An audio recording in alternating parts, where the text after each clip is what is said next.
ರಾಷ್ಟ್ರೀಯ ಪ್ರಾಣಿಯಾಗಿ ಮಾಡಬೇಕು ಅಂತಂದು ಹೇಳಂತ ಸ್ವಾಮೀಜಿ. ನಾನು ಈ ಪ್ರಪಂಚದಲ್ಲಿ ಹೊಲಸನ್ನ ಯಾವ ಪ್ರಾಣಿನೂ ತಿನ್ನೋದಿಲ್ಲ, ಎಲ್ಲಾ ಪ್ರಾಣಿಗಳು ತಿಂತಾವ. ಕುರಿ ಯಾವತ್ತು ಹೊಲಸು ತಿನ್ನೋದಿಲ್ಲ. ಒಂದ್ ಪಕ್ಷ ಹಸು ಬೇಕಾದ್ರೂ ಹೊಲಸು ತಿನ್ನತ್ತೆ, ಕುರಿ ಯಾವ ಕಾರಣಕ್ಕೂ ಶತಾಯಗತಾಯಿ ಯಾವತ್ತು ಹೊಲಸು ತಿನ್ನೋದಿಲ್ಲ.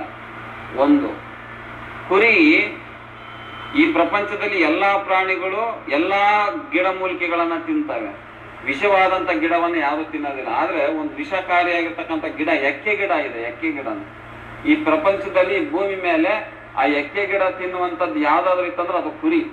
ಅಂದ್ರೆ ಈ ಪ್ರಪಂಚದಲ್ಲಿ ವಿಷವನ್ನ ತಿಂದು ಅಮೃತವನ್ನ ಕೊಡುವಂತ ಏಕೈಕ ಪ್ರಾಣಿ ಕುರಿ ಒಂದು.